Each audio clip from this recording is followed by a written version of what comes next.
Hindi maintindihan ni Batangas 2nd District Representative Jervil Jinky Beatrix Luistro kung saan nanggagaling ang pahayag ni Vice President Sara Duterte tungkol sa umanay pagkakautang ng kongresista ng 8 million pesos na halaga ng legal fees sa asawa ni VP Sara na si Attorney Man Scarpio. Matatandaang binanata ni Vice President Sara Duterte si Batangas Representative Jinky Luistro sa isang kampanya sa Bawan, Batangas. Ibinahagi ni VP Sara ang paglapit umano ni Luistro sa asawa niyang si Man Scarpio na isang abogado nang masangkot ang mister ng congresswoman sa kasong rape. Pero nang matapos na raw ang kaso, hindi na binayaran ni Luistro ang kanyang asawa ng 8 million pesos. Tipo ng tao na nagkamali tayo na piniling representante ng ating distrito.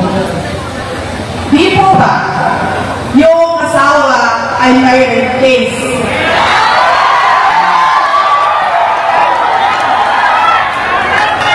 Lumapit siya sa asawa ko.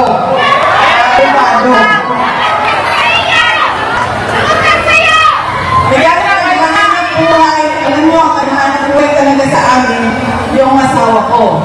Dahil naghahanap buhay, o sige, pagkatin natin ito. O tapos na ang kaso. Magbayad ka na ng 8 million. Ilang beses, siningil ay hindi na bayad.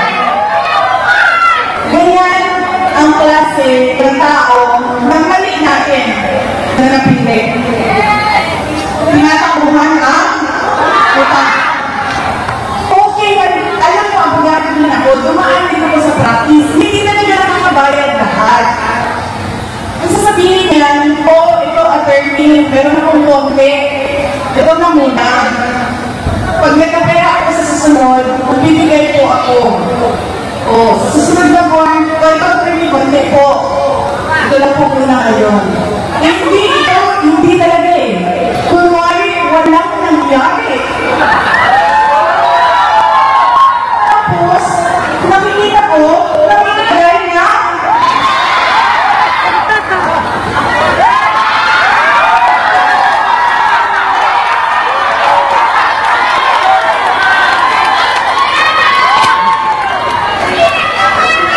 Bayad ka naman muna ng utang mo.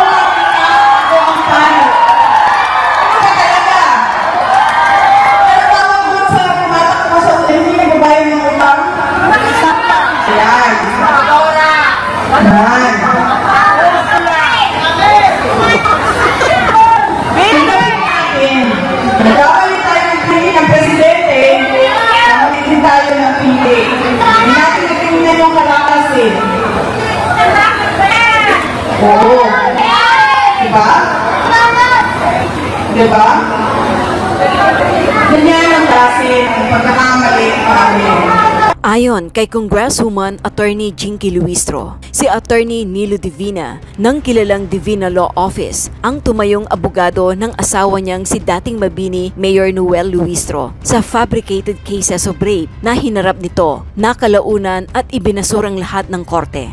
Hinamon ni Kong Luistro si VP Sara na sana ay mapadalhan siya ni VP Sara ng pleading, entry of appearance o anumang patunay na kinuha nga ng mga Luistro ang serbisyo ng law office ni Carpio. Gaya ng sinabi ni VP Sara sa isang campaign rally sa Bawan nitong Mayo 9 upang sa ganon ay mabayaran nga si Carpio. Nais ko lamang po magbigay ng mensahe kaugnay ng naging pahayag ng ating Vice Presidente kahapon sa sortie ng ating katunggali. Mawalang galang po,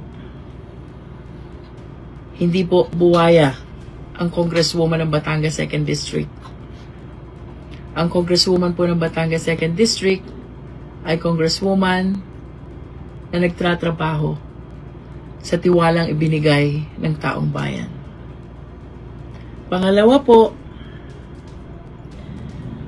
ang Council of Record po ng aking asawa sa mga fabricated cases of rape na kanyang pinagkaanan ay si Attorney Nilo Divina ng Divina Law Office and my two good friends, Attorney Johnny Magboo and Attorney Bong Panganiban. Pangatlo, kung ako man po'y may pagkakautang, ako po'y nakikisuyo, sana po ako'y mapadalhan ng pleading or entry of appearance o kahit na po anong papel upang akin pong maunawaan ang naging partisipasyon ng inyong law office sa fabricated cases of rape na naging kaso ng aking asawa. Pasensya na po, pero hindi ko po ito maunawaan, pero rest assured po na kung may makikita akong papel na nagpapatotoo na naging bahagi po ang inyong law firm or law office sa mga kasong nabanggit, pagsisikapan ko po na bayaran ang sinasabi niyong utang. Hindi ko lang po maintindihan, siyam na milyon daw po yun. Kung wala namang entry of appearance, wala ding pleading, para pong ang hirap maintindihan kung saan nanggaling ang siyam na milyon na pagkakautang. Ito pong aking pagsagot ay hindi po para sa aking sarili. Ako po'y sumasagot sa mga naging pahayag ng Vice Presidente kahapon dahil obligasyon ko po na alagaan ang dangal ng aking mga kababayan dito sa Batangas 2nd District.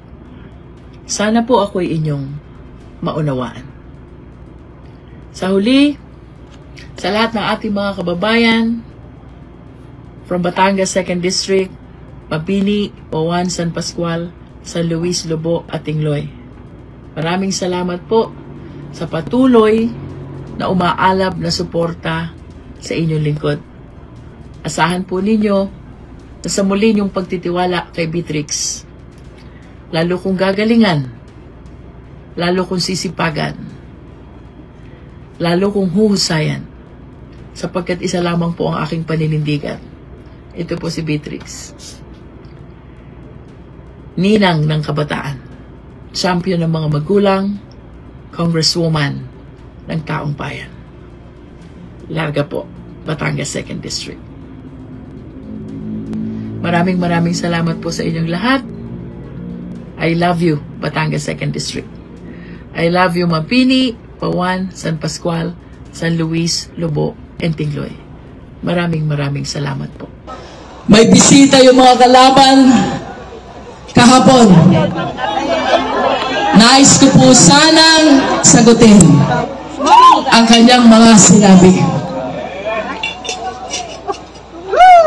With all due respect sa ating Vice Presidente, ako po'y sumasagot dahil hindi ko po pwedeng hayaan na madungisan ang tangal ng aking mga kababayan. Una po, ang congresswoman ng Batangas 2nd District ay hindi crocodile. Ang congresswoman ng Batangas 2nd District ay nagtatrabahong mambabatas dahil sa tiwalang ipinagkaloob ng ating mga kababayan. Pangalawa, with all due respect,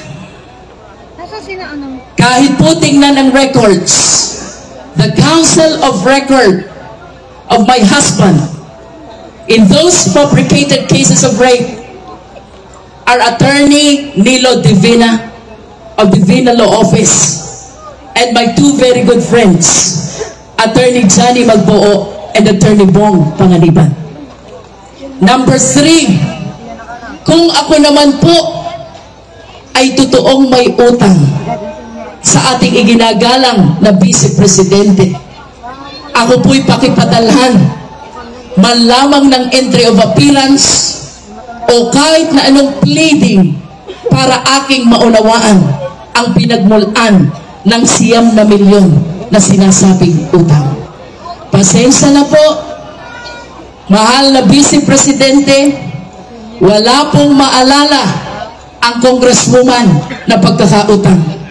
Pero oras na may makita ako na naging partisipasyon ninyo sa naging kaso ng asawa ko, anumang utang yan ay mabilis kong babayaran.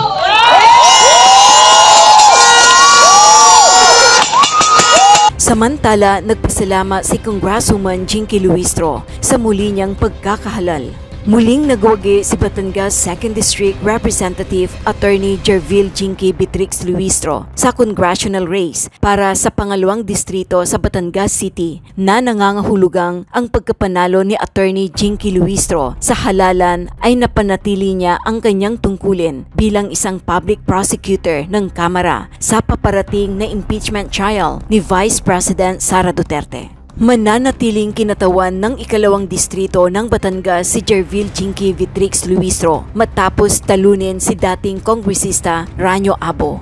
Landslide ang pagkapanalo ni Attorney Jinky Luistro sa pangalawang distrito sa Batangas City na may nakuhang 105,224 votes kumpara sa kanyang katunggali na dati ring kongresista na si Ranyo Rani Abo na may naitalang 65,690 votes. Sa Kongreso, si Luistro ay nakilala sa kanyang mahusay na interpellation skills sa mga pagdinig ng Quad Committee, ang mega panel na itinatag upang imbestigahan ang mga kontrobersyal na bumabalot sa administrasyon ni dating Pangulong Rodrigo Duterte, kabilang ang mga extrajudicial killings, ang madugong war at ang paglaganap ng Philippine offshore gaming operators. Nagkaroon din siya ng pagkakataong usisahin si VP Sara Duterte tungkol sa kanyang mga confidential expenses. Kalaunan ay bumoto siya na i-impeach ang Vice Presidente at pinangalanan bilang isa sa mga House prosecutors sa kanyang paparating na paglilitis sa impeachment trial ni Sara Duterte.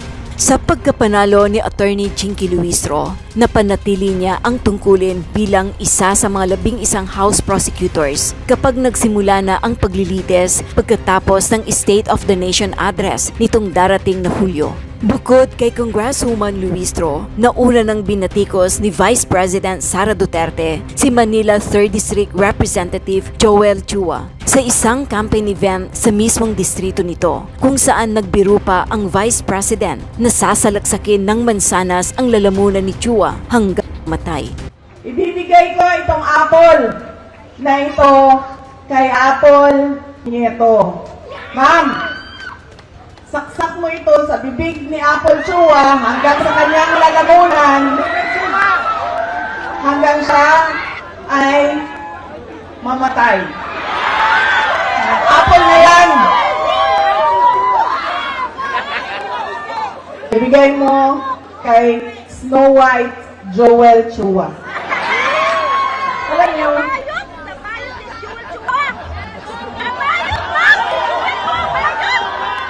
diba si Snow White kumain ng apple tapos nabilaukan. Apple yan. Bigay mo yan sa kanya. Saksak mo yan doon sa bibig niya.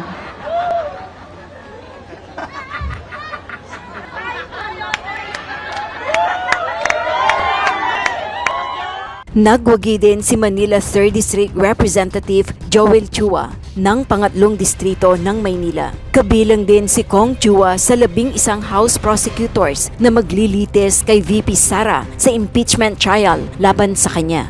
Nagbigay naman ng opinyon si Attorney Enzo Recto. Okay, so mga kabunyog mga kabayan, ngayong tapos na ang eleksyon at alam na natin halos ang mga mananalong senador, alam na natin ano na ang magiging hugis o korte ng Senado bilang impeachment court ngayong tapos na ang resulta ng katatapos na eleksyon. Ibig sabihin nito mga kabunyog mga kababayan, Yung kasing kasalukuyang Senado, yung 19th Congress, mayroon diyang mayroon diyan matitirang 12. Mayroon diyan matitirang 12, ano, mga kabunyog, mga kababayan. Ngayon, sa matitirang 12 na yan, sino yung matitirang 12 niyan? Ang matitirang 12 niyan ay ito. Ayan, kita ko sa inyo. Ang matitirang 12 niyan ay si Cayetano, si JV Ejercito, si Chis Escudero, si Jingo Estrada, si Sherwin Gatchalian, si Risa Hontevero, si Loren Ligarda, si Robin Padilla, si Erwin Tulfo, si Joel Villanueva, si Mark Villar, at si Mig Subiri. Yan yung dosing nandyan pa. Kumbaga, sa pagkatapos nitong 19th Congress, sa June 30, itong anim na to, ay itong dosing ito, mananatili pa sila. Mananatili pa sila bilang mga senador, yung mga binanggit ko. Ngayon, may nadagdag na dusi uli. May nadagdag na dusi. Ito na yung si Bongo, si Bam Aquino, Bato de la Rosa, Erwin Tulfo, Kiko Pangilinan, Rodante Marcoleta, Ping Lacson, Tito Soto, Pia Cayetano, Camille Villar, Lito Lapid, at Amy Marcos. Assuming na hindi na magbago yung resulta ng eleksyong ito. Ngayon, kung yan ang 24 na magiging mga judges, no, mga kabunyog, mga kababayan, yung 24 na yan ang magiging mga huwes o judges sa tatawaging impeachment court. Kumbaga, yung dosing maiiwan sa kasalukuyang Senado plus yung bagong 12, 24 sila lahat, sila yung aaktong impeachment court para sa impeachment ni Sara Duterte. Ngayon, dyan sa 24 na yan, yung may mga nakalagay na green, yan yung talagang siguradong Sara Duterte yan. Yan si nandyan si Alan Peter Cayetano, si Robin Padilla, Mark Villar, Mig Subiri, ilan na yan?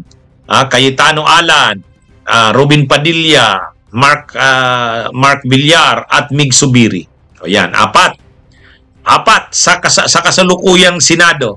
Ngayon, sa mga uupo na bagong 12, si Bongo, si Bato, si Rodante Marcoleta, si Pia Cayetano, at si Camille Villar, at si Amy Marcos. So, 10 sila.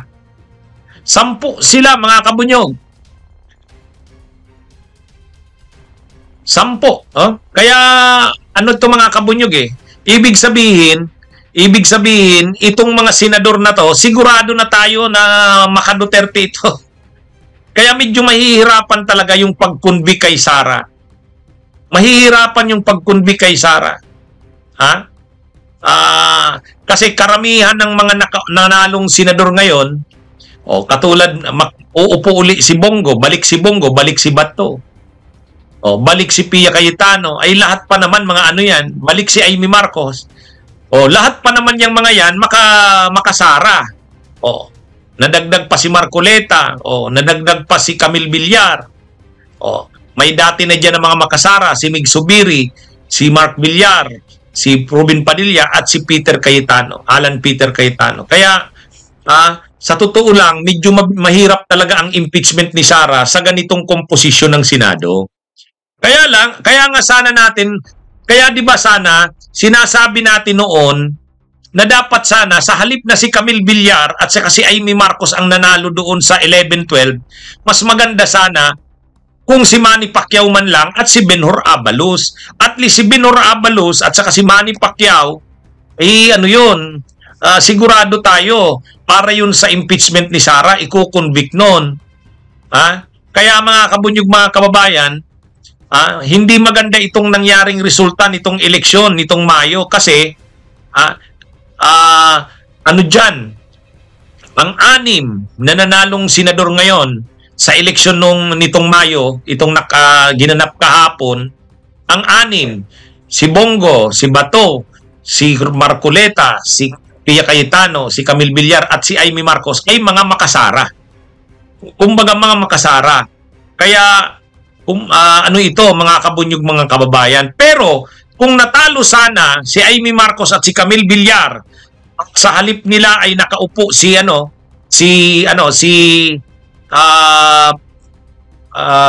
Benhur Abalos, si Benhur Abalos at itong si Manny Pacquiao, o kaya kung nanalo sana si Ben Tulfo, maganda-ganda pa sana. At least yun, alam natin, pwede yun na makumbinsi na i-convict si Sara. Kasi hindi naman mga diehard Duterte yun. Pero ito kasing itong nanalo si Camille Villar at si Amy Marcos, hindi maganda eh. Diyan natin makikita bakit sana in-endorse ni Leni Robredo si Pacquiao at si Abalos. Ay di ba, bago yung magtapos yung kampanya noong May 10, bago nagtapos yon, si Pacquiao at si Abalos ay pumunta kay Leni Robredo, nagpa-endorse dito. In-endorse naman sana ni Leni Robredo eh. In-endorse naman sana ni Leni Robredo. Ang problema lang, maraming mga nag-react, lalo sa mga kakampings eh. Ayaw nila kay Pacquiao, ayaw din nila kay Abalos. Bakit naman daw si Pacquiao at Abalos? Bakit naman susuportahan yan? Hindi nila maunawaan na ang may tsansang manalo para maging 11-12 ay si Pacquiao at saka si Pacquiao at si Abalos. Kasi kung nanalo sana si Pacquiao at si Abalos, hindi sana makakapasok si Amy Marcos at si Camille Villar. O kaya lang, yun na nga eh. Hindi naintindihan yung kahalagahan nun eh. Yung endorsement ni Leni Robredo kay Abalos at kay Manny Pacquiao, may kahalagahan yun. Ang kahalagahan nun ay kung nanalo sana, kumbaga, doon sana sa endorsement ni Leni Robredo kay Pacquiao at kay Abalos, galing sana sa mga kakampings, kung binutuhan si Abalos at si Pacquiao, makakaupo sana yung dalawa. Malalaglag sana si Amy at si Camille Villar. Kaya lang hindi nga masyadong naunawaan yung basis ng pag-endorso ni Leni Robredo. Sa katunayan, marami sa mga kakampings binatikos pa nga. Binatikos pa nga si Leni Robredo sa pag-endorso kay Pacquiao at kay Abalos. Tayo, nakita na natin yan. Sabi natin, mukhang ito yung kumbaga, susuportahan ng administrasyon si Kiko at si Bam. Kumbaga, susuportahan ng administrasyon. Kaya yung mga gobernador, mga mayors, mga kongresista ng administrasyon, susuportahan nila si Kiko at si Bam. Kaya mananalo si Kiko at si Bam. Yung mga kakampings naman na supporters ni Leni, susuportahan naman nila si Benhur Abalos at si Manny Pacquiao. Kung ganun sana ang nangyari, nanalo sana si Manny Pacquiao at si Benhur Abalos, laglag sana si Amy at si Camille Villar. Sana, dagdag na boto laban kay Sara, si Manny Pacquiao at si Benhur Abalos. Kaya lang, nangyari na yan. Nangyari na yan. Wala na tayong magagawa. Tapos na eh. Tapos na. Ayan na. Kaya ngayon, nakikita nyo, yung komposisyon ngayon ng Senado, marami, 10 halos, talagang sigurado ng Sara Duterte. Kaya medyo mabigat-bigat ang pag-convict kay Sara Duterte. Mabuti naman sana kung ang mga senador tumitingin sa ebidensya. Kung titingin sana sila sa ebidensya, kung titingnan nila yung ebidensya, saka sila maghuhusga, okay sana. Kasi marami namang ebidensya kay laban kay Sara. Kaya lang hindi naman titingin sa ebidensya yung mga yan eh. Hindi naman titingin sa ebidensya yan. Si Robin Padilla titingin sa ebidensya. Si Bato, si Bongo titingin sa ebidensya. Si Rodante Marcoleta titingin sa ebidensya. Si Camille Villar titingin sa ebidensya. Hindi natin nakikita yan. Hindi natin nakikita ang titingin sa mga ebidensya yan. Di ba sinabi na nga ni Robin Padilla? Nung nagkaroon ng pagdinig sa Senado, nandun si General Nicolas Torre. Anong sabi ni Robin Padilla? General Torre, butit hindi ka pinapakontempt sa amin ng boss namin. Pasalamat ka at walang instruksyon ang mga boss namin na i-contempt ka. Si FPRRD, walang sinabi sa amin na i-cite ka in contempt. Si Vice President Sara Duterte, walang instruksyon sa amin, i-cite ka in contempt. Sabi ni Robin Padilla. Itong si Robin Padilla, talagang garapalan, pinakita niya sa publiko na siya'y walang sariling pag-iisip. na siya kung ano ang sabihin ni Duterte, ni Digong at ni Sara, kaya ni Sara, susundin niya. Kasi sabi ni Ruben Padilla, General Torre, pasalamat ka. Walang instruction sa amin na i-cite ka in contempt. Kasi kung mayroon, kung sinabi ni PRRD o kung sinabi ni BP Sara Duterte, iko-contempt kita. Kumiswang hihila sa'yo. Anong ibig sabihin nun? Ano ang nire-reveal doon? Ano ang pinapakita doon sa karakter ni Ruben Padilla? Ibig sabihin si Ruben Padilla, pag sinabi daw ni Duterte na tatalon siya. Parang ganun. Walang sariling pag-iisip. Saka hindi naman para sa bayan. Para sa Duterte. Kaya itong mga tulad nito nila Ruben Padilla, nila Bongo, nila Bato, hindi naman titingin sa ebidensya yan. Hindi naman makikinig sa ebidensya yan. Sa kanila, yari na ang desisyon nila, hindi nila iko-convict si Sara Duterte kahit matibay pa ang ebidensya. Ito namang sila ito namang si Marcoleta, ganun din yan. Lawyer sana yan. Pero, ano naman asahan mo kay Marcoleta? Hindi na rin yan titingin sa mga ebidensya. Sigurado tayo dyan. Kahit naman itong si Cayetano, ang mangingibabaw dyan, yung niya, utang na loob niya sa Duterte. Siyempre, bibit-bitin niya rin si Pia Cayetano. Itong magkapatid na Villar, Duterte rin yung mga yan. Duterte rin yung mga yan. Si Mark Villar at si Camille Villar. Ang medyo may chance dyan na posibleng magbago, si Mig Zubiri. Ayan, si Mig Zubiri, posible. Posibleng magbago yan. Saka sino pa ba? Si Mig Zubiri. Yan lang ang alam nating posibleng magbago dyan eh. Si Mig Zubiri lang. Pero the rest, na yan eh. Mga na yan. Mga pro-Sara yan. Kaya medyo mabigat-bigat ang laban. Anyway, yun? Tingnan na natin, bilog naman ang bola, baka marami pang mga developments, may mga pagbabago pa. Ito na sana. Kaya kung makikita nyo, yan sana yung dahilan bakit kinakampanya talaga ng administrasyon na lahat halos ng kandidato nila ay manalo. Yan din yung dahilan bakit sa bandang huli, sinuportahan na ng administrasyon si Kiko at si Bam. Kasi, para lang madagdagan yung anti-Duterte, yung magkukunbi kay Sara, okay na yan si Kiko at si Bam. Si Leni Robredo naman, ini-endorse sana si Manny Pacquiao at si Binor Abalos para sana hindi manalo si Amy Marcos at si Camille Villar. Yan yung nangyayari. Problema, hindi nga eh. Hindi na unawaan, maraming kakampings hindi sinuportahan yung ginawa ni Leni. Sabi nila, bakit naman namin bubutuhan si Manny Pacquiao at si Binor Abalos? Hindi nila naintindihan yung wisdom ng ganun. Anyway, ito na, nangyari na yan. Wala na tayong magagawa. Anyway, medyo mahirap-hirap na talaga ang laban ng impeachment. Ibig sabihin, kahit pa kasi matitibay ang ebidensya, ay ang mga senador natin hindi naman tumitingin sa ebidensya, karamihan. Wala naman eh. Mag-subscribe at i-click ang notification bell para sa mga susunod na video updates. Maraming salamat po.